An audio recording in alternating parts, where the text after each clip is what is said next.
जय जगन्नाथ बंधु मैंने देखो आज मु खट्टा मीठा देकी कांदुल डाली करुच्ची एटा बहुत टेस्टी।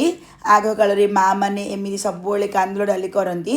जड़े भौणी रिक्वेस्ट करते आम ब्रह्मपुरिया कांदुल डाली करूँ। चलतु से रेसिपीटा करवा ता पूर्व दुनिया को कौन आप रेसिपीटा देखुं प्लीज मत कमेंट करी कहतु। देखो मुझे गोटे कड़े नहीं आई से हरड़ डाली बा कांदुल डाली नहीं आई टिके समय मु भाजीदेवी। आपण ता ऊपर कलरटा नाली है पर्यंत भाजी दिंतु। भाजी होगला बर्तमान आपको मु धोईदेवी। चुल्ली उपर प्रेसर कुकर नहीं आई से पानी दे देची। हरड़ डाली धोई सारापर मुझे दे दूची। दे सारापर मुझे तेल गोटे चामच देदेवी। आपण घी देले भी हम। तेल चामच देले कौन हम ना आमर डालीटा प्रेसर कुकर उतुरबनी। तापर हलदी गुंड गोटे आधा चामच देदेवी। दीटा सीटी आसला पर्यंत मीडियम फ्लेम रे बसईदेवी। ता सहित मुझे लंका गुंड दे देची। प्रेसर कुकर बंद करदे। पूरा सीटी आसब। सीटी गला पर्यंत आपण अपेक्षा करेंगे। आपण जम्मा गैस को हाई फ्लेम करेंगे। मीडियम फ्लेम बा स्लो फ्लेम रे ही बसइबे। देखो मोर प्रेसर कुकर सीटी पड़े आसला।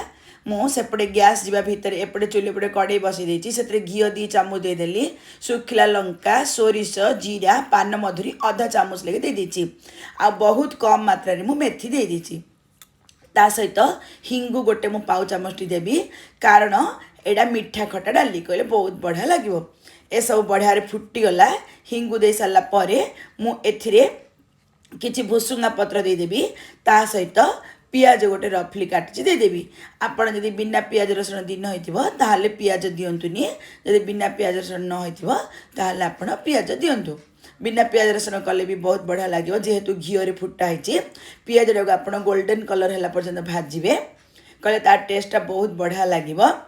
आप यूट्यूब रे रेसिपी देखुए प्लीज मोर साइड थार बेल आइकन दबाई दिंतु। चैनल सब्सक्राइब हो।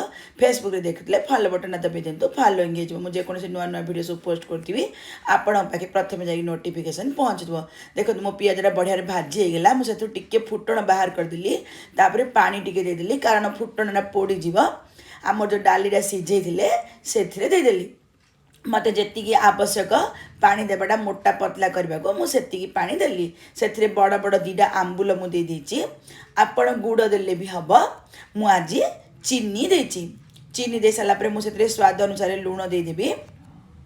लुण देकी कभर करके गोटे 4-5 मिनट बढ़िया सीझेदेवी। कहले चीनीटा बिलीज आंबुलर खटाटा बाहर की डाली रे मिसीज आ फुटणर बास्नाटा भी आमर डाली सहित मिसीज। आप निश्चित भाव घोड़े बसई दे कहले बहुत बढ़िया हम।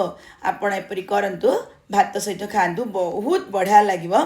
आपण को आउ कौन पुराणा कालिया रेसिपी दरकार प्लीज मत कमेंट करी कहतु। आउ कौन डाली रेसिपी दरकार प्लीज मत कमेंट करी कहतु। मु निश्चित भाव में करने चेष्टा करी। देखो 5-7 मिनट मु घोड़े सीझेदेली। डाली आमर रेडी। एपरी करंतु एंजॉय करंतु।